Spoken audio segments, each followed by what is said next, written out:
सवाल उठ रहा है कि निवेश पर आखिर क्लेश क्यों। मेहमान हमारे साथ बने हैं, अनुभव आपके पास आ रहे हैं। ये जो बात मनोज यादव जी पूछ रहे हैं कि 4,32,000 करोड़ का हिसाब कौन देगा, क्या है हिसाब, उस हिसाब को लेकर क्या पक्ष है सरकार का?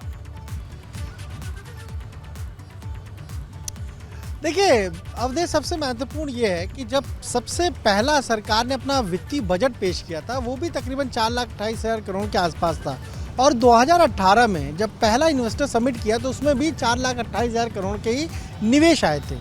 लेकिन ऐसा नहीं था कि वो सारा पैसा एक साथ आ गया या सारा इन्वेस्टमेंट एक साथ आ गया। उसके लिए आपको याद है 2019 में फिर अगले वर्ष ग्राउंड ब्रेकिंग सेरेमनी हुई, उसका तकरीबन 50% जो था वो तब धरातल पर उतरा।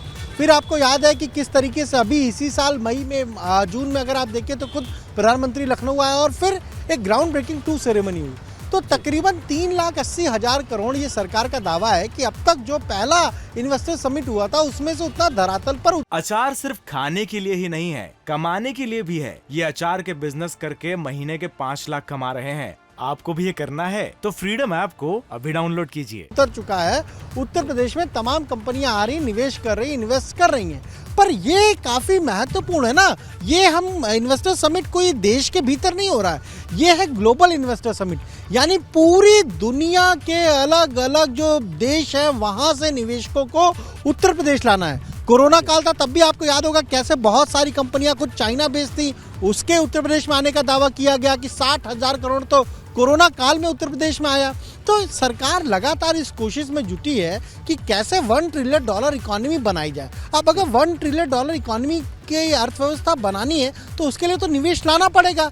भले ही सरकार के तमाम मंत्री जा रहे हैं, ठीक है, वो भी एक हम कहें तो उसमें भी खर्चा हो रहा है, लेकिन वहां से प्रस्ताव भी आ रहे हैं, निवेश भी आ रहा है। बिल्कुल, मनोज यादव देखिए जिस तरीके से 3,80,000 तक के दावे हैं, आप माने या न माने वो आपका अधिकार है। लेकिन सवाल ये है कि जब $1 ट्रिलियन इकोनॉमी की बात हो रही है, जब निवेश को लाने की बात कर रही है, सबसे बड़े दल आप हैं, सबसे मजबूत विपक्ष आप हैं, उसमें कवायद के शुरू होते ही कह देना उसको कागज की मोमबत्ती, क्या ये सही है?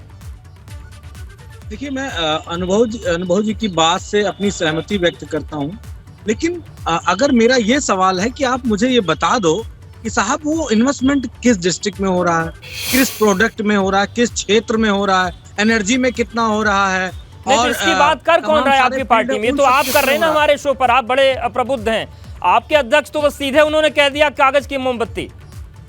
हम इसलिए पूछ रहे हैं। अच्छा, मैंने इतने सारे नाम गिनाए, हम स्टेडियम बनवाते हैं पीपी मॉडल पे। एक नाम मैं भी बता दूं, छूट गया, तोशिबा भी, आप ही तोशिबा से बात की थी, चलिए वो भी हम बता रहे हैं, आप ही ने बात की। धन्यवाद आपका, मैं धन्यवाद देता हूं। लेकिन एक बात और ध्यान आती है, जब ग्लोबल इन्वेस्टमेंट समिट की बात होती है, मोदी जी ने एक शेर बनाया था और उसको कहा था मेक इन इंडिया।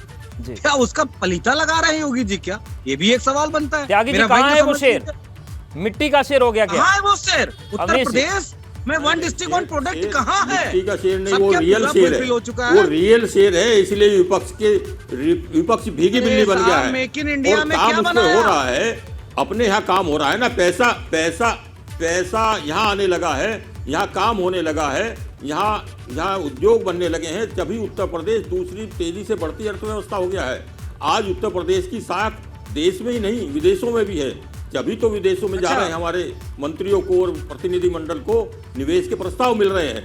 आप याद करें मनोज जी, बताइए कि आप जब वोदका बनाने का प्लान एक दिया था मुख्यमंत्री ने, आपके मुख्यमंत्री ने जब कहा था कि कन्नौज में आलू से वोदका बनाएंगे, वो आज तक नहीं बन पाया, और वो फिर अब मेन में फिर दोहराया वोदका बनाएंगे।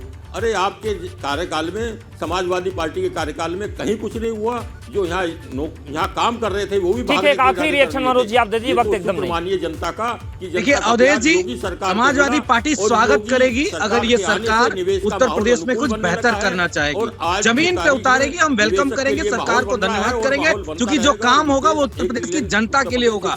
ये शुक्र है कि उत्तर प्रदेश में कोई अडानी नहीं है जिसको लाभ लगातार दिया जा रहा हो, सिवाय जो बीजेपी के आगरा के मेयर हैं, जिनको पूरे लखनऊ के गड्ढा मुक्त करने का टेंडर मिल रखा है, वो गड्ढा मुक्त नहीं हो पा रहा है। अब कौन कौन सी बात गिनाऊं, समय कम है। मगर इतना चाहूंगा कि उत्तर प्रदेश के लिए अगर कुछ पॉजिटिव हो सकता है तो इस सरकार को करना चाहिए। बिल्कुल, और चर्चाएं भी होनी चाहिए। आप दोनों का बहुत शुक्रिया, अनुभव आपका भी शुक्रिया तमाम आंकड़ों को समझाने के लिए। तो ये पूरी तस्वीर है, लेकिन निवेश को लेकर सियासी रार का दौर भी चल रहा है। अचार सिर्फ खाने के लिए ही नहीं है, कमाने के लिए भी है। ये अचार के बिजनेस करके महीने के 5 लाख कमा रहे हैं। आपको भी ये करना है तो फ्रीडम ऐप को अभी डाउनलोड कीजिए।